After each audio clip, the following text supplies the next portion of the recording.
हरे कृष्णा। जय श्री हरि। ओम नमः शिवाय। प्रिय भक्तजनों, आज बृहस्पतिवार के दिन आप बृहस्पति देव की बड़ी ही दुर्लभ कथा सुनेंगे।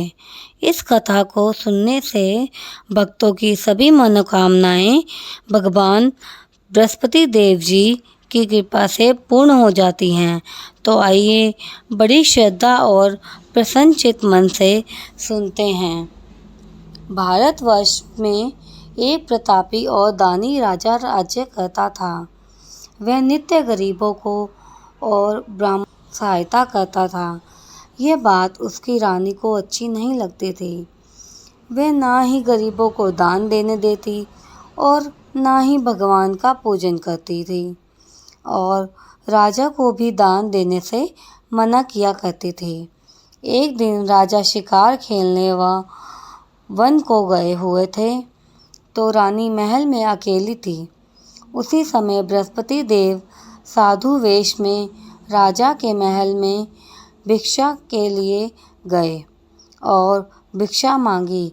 रानी ने भिक्षा देने से इनकार किया और कहा, हे साधु महाराज, मैं तो दान पुण्य से तंग आ गई हूँ। मेरा पति सारा धन लुटाते रहते हैं। मेरी इच्छा है कि हमारा सारा धन नष्ट हो जाए, फिर ना रहेगा बाँस, ना बजेगी बाँसुरी। साधु ने कहा, देवी तुम तो बड़ी विचित्र हो। धन संतान तो सभी चाहते हैं, पुत्र और लक्ष्मी तो पापी के घर भी होनी चाहिए। यदि तुम्हारे पास अधिक धन है तो भूखों को भोजन दो, प्यासों के लिए प्याऊ बनवाओ, मुसाफिरों के लिए धर्मशाला खुलवाओ। जो निर्धन अपनी कंवारी कन्याओं का विवाह नहीं कर सकते, उनका विवाह करा दो। ऐसे और कई काम हैं जिनके करने से तुम्हारा यश परलोक लोक में फैलेगा। परंतु रानी पर उपदेश का कोई प्रभाव ना पड़ा। वह बोली, महाराज आप मुझे कुछ ना समझाएं। मैं ऐसा धन नहीं चाहती जो हर जगह बांटती फिरूं। साधु ने उत्तर दिया, यदि तुम्हारी ऐसी इच्छा है तो तथास्तु। तुम ऐसा करने का ही बृहस्पतिवार को घर लीपकर पीली मिट्टी से अपना सिर धोकर स्नान करना, भट्टी चढ़ाकर कपड़े धोना। ऐसा करने से आपका सारा धन नष्ट हो जाएगा। इतना कहकर वह साधु महाराज वहाँ से आलोप हो गए। साधु के अनुसार कई बातों को पूरा करते हुए रानी को केवल 3 बृहस्पतिवार ही बीते थे कि उसकी समस्त धन संपत्ति नष्ट हो गई। भोजन के लिए राजा का परिवार तरसने लगा। तब वह एक दिन राजा ने रानी से बोला कि हे रानी, तुम यहीं रहो, मैं दूसरे देश जाकर आता हूँ, क्योंकि यहाँ पर सभी लोग मुझे जानते हैं, इसीलिए मैं छोटा कार्य नहीं कर सकता। ऐसा कहकर राजा परदेश चला गया।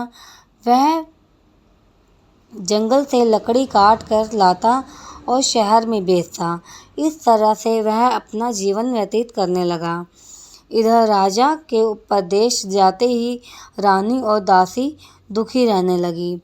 एक बार जब रानी और दासी को 7 दिन तक बिना भोजन के रहना पड़ा, तो रानी ने अपनी दासी से कहा, हे दासी, पास ही के नगर में मेरी बहन रहती है, वह बड़ी धनवान है।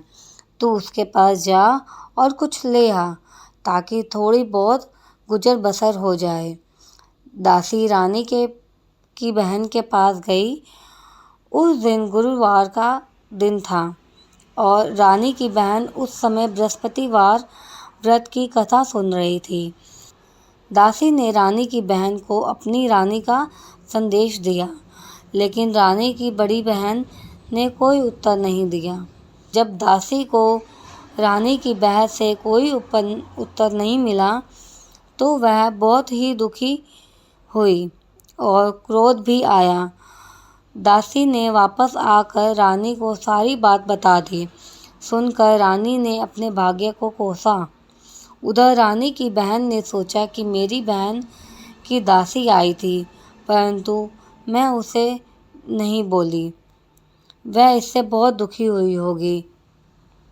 कथा सुनकर और पूजन समाप्त करते वह अपनी बहन के घर आई और कहने लगी, हे बहन, मैं बृहस्पतिवार का व्रत कर रही थी। तुम्हारी दासी मेरे घर आई थी, परंतु जब तक कथा होती तब तक ना तो उठते हैं ना ही बोलते हैं, इसीलिए मैं नहीं बोली। कहो, दासी क्यों गई थी? रानी बोली, बहन, तुमसे क्या छिपाऊं? हमारे घर में खाने तक को अनाज नहीं था। ऐसा कहते कहते रानी की आंखें भर आईं। उसने दासी समेत पिछले 7 दिनों से भूखे रहने तक की बात अपनी बहन को विस्तार पूर्वक सुना दी। रानी की बहन बोली, देखो बहन, भगवान बृहस्पति देव सबकी मनोकामना को पूर्ण करते हैं। देखो, शायद तुम्हारे घर में अनाज रखा हो। पहले तो रानी को विश्वास नहीं हुआ, पर बहन के आग्रह करने पर उसने अपनी दासी को अंदर भेजा और उसे सचमुच अनाज से भरा एक घड़ा मिल गया। यह देखकर दासी को बड़ी हैरानी हुई। दासी रानी से कहने लगी, हे रानी, जब हमको भोजन नहीं मिलता तो हम व्रत ही तो करते हैं, इसीलिए क्यों ना इनसे व्रत और कथा की विधि पूछ ली जाए, ताकि हम भी व्रत कर सकें। तभी रानी ने अपनी बहन से बृहस्पतिवार व्रत के बारे में पूछा।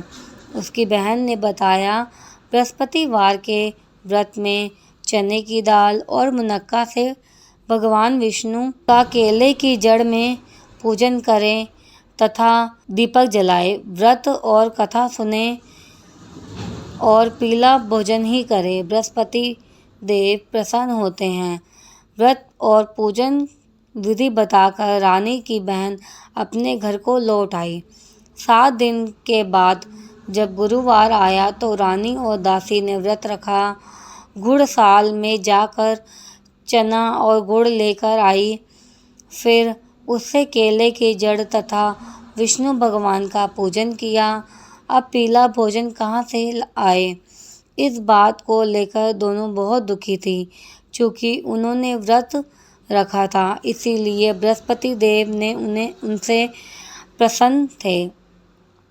इसीलिए वे एक साधारण व्यक्ति का रूप धारण करके 2 थालों में सुंदर पीला भोजन दासी को दे गए। भोजन पाकर दासी प्रसन्न हुई और फिर रानी के साथ मिलकर भोजन ग्रहण किया। उसके बाद वे गुरुवार को व्रत और पूजन करने लगी। बृहस्पति भगवान की कृपा से उनके पास फिर से धन संपत्ति आ गई, परंतु रानी फिर से पहले की तरह आलस्य करने लगी। तब दासी बोली, देखो रानी, तुम पहले भी इस प्रकार आलस्य करती थी। तुम्हें धन रखने में कष्ट होता था, इस कारण सभी धन नष्ट हो गया, और अब जब भगवान बृहस्पति देव की कृपा से धन मिला है तो फिर तुम आलस्य होता है।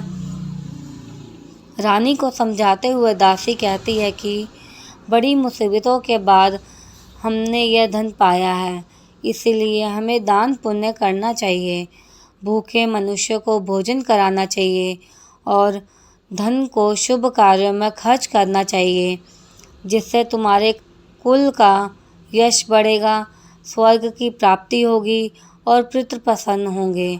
दासी की बात मानकर रानी अपना धन शुभ कार्यों में खर्च करने लगी, जिससे पूरे नगर में उसका यश फैलने लगा। भगवान बृहस्पतिवार व्रत कथा के बाद श्रद्धा के साथ आरती की जानी चाहिए। इसके बाद प्रसाद बांटकर उसे ग्रहण करना चाहिए। एक दिन राजा दुखी होकर जंगल में एक पेड़ के नीचे आसन जमाकर बैठ गया। वह अपनी दशा को याद करके व्याकुल होने लगा। बृहस्पतिवार का दिन था। एकाएक उसने देखा कि एक निर्जन वन में एक साधु प्रकट हुए। वह साधु वेश में बृहस्पति देवता थे। लकड़हारा के सामने आकर बोले, हे लकड़हारे, इस सुनसान जंगल में तू चिंता मग्न क्यों बैठा है? लकड़हारे ने दोनों हाथ जोड़कर प्रणाम किया और उत्तर दिया, महात्मा जी, आप सब कुछ जानते हैं, मैं क्या करूं? यह कहकर रोने लगा और साधु को अपनी आत्मकथा सुनाई। महात्मा जी ने कहा कि तुम्हारी स्त्री ने बृहस्पति के दिन बृहस्पति भगवान का निरादर किया है, जिसके कारण रोष होकर उन्होंने तुम्हारी यह दशा कर दी। अब तुम चिंता को दूर करके मेरे कहने पर चलो तो तुम्हारे कष्ट दूर हो जाएंगे और भगवान से पहले ही अधिक संपत्ति देंगे। तुम बृहस्पति के दिन कथा किया करो। 2 पैसे के चने मुनक्का लाकर उसका प्रसाद बनाओ और शुद्ध जल से लोटे में शक्कर मिलाकर अमृत तैयार करो। कथा के पश्चात अपने सारे परिवार को सुनने वाले प्रेमियों में अमृत व प्रसाद बांटकर आप भी ग्रहण करो। ऐसा करने से भगवान तुम्हारी मनोकामनाएं पूरी करेंगे। साधु के ऐसे वचन सुनकर लकड़हारा बोला, हे प्रभु, मुझे लकड़ी बेचकर इतना पैसा नहीं मिलता जिससे मैं भोजन के उपरांत कुछ बचा सकूं। मैंने रात्रि में अपनी स्त्री को व्याकुल देखा। मेरे पास कुछ भी नहीं जिससे मैं उसकी खबर मंगा सकूं। साधु ने कहा, हे लकड़हारे, तुम किसी बात की चिंता मत करो।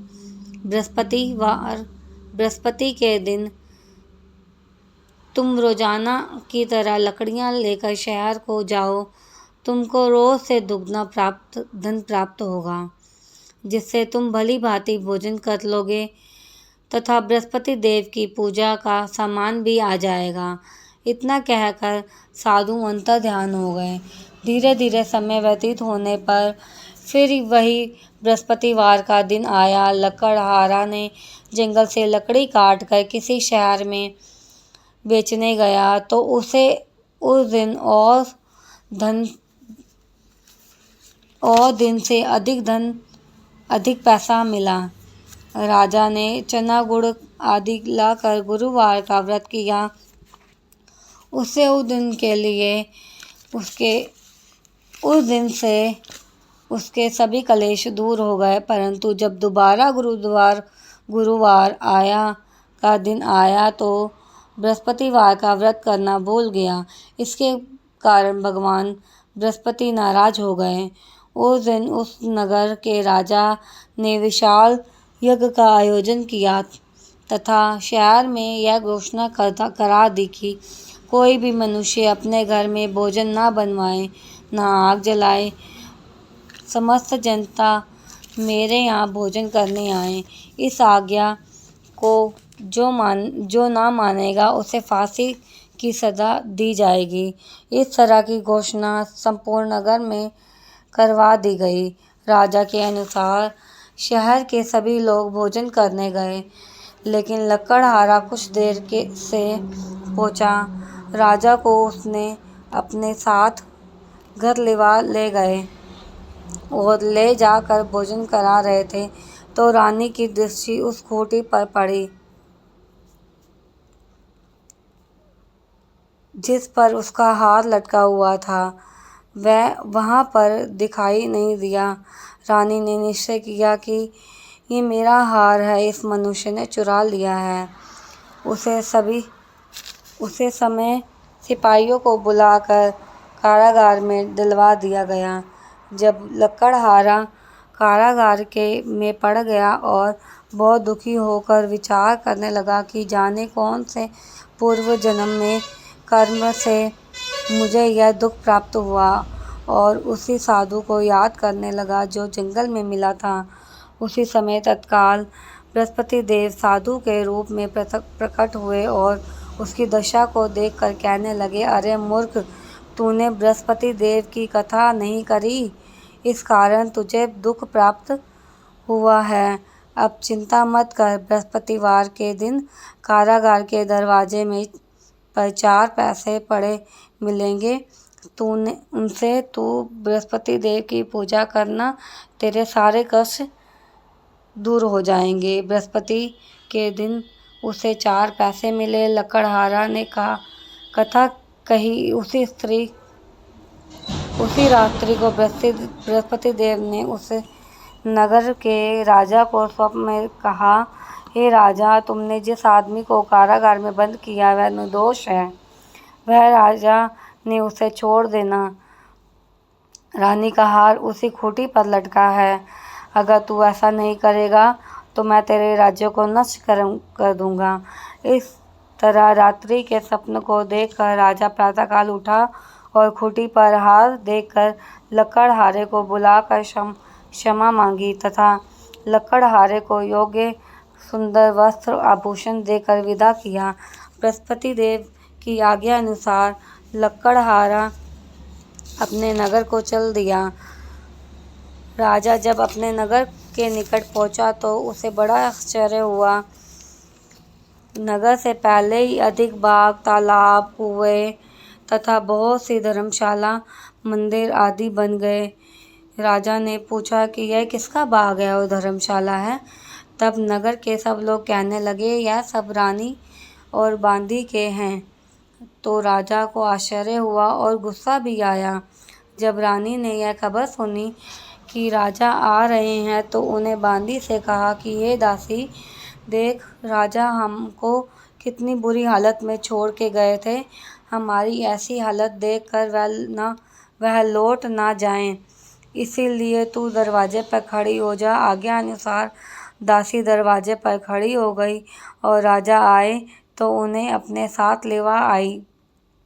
तब राजा ने क्रोध करके अपनी रानी से पूछा कि यह धन तुम्हें कैसे प्राप्त हुआ? तब उन्होंने कहा, हमें यह सब धन बृहस्पति देव के व्रत से प्रभाव से प्राप्त हुआ है। तो राजा ने निश्चय किया कि 7 रोज बाद जो बृहस्पति देव का पूजन करते हैं, परंतु मैं प्रतिदिन दिन में 3 बार कहानी तथा रोज व्रत किया करूँगा। अब हर समय राजा ने दुपट्टे में चने की दाल बांधी रहती थी तथा दिन में 3 बार कहानी कहता।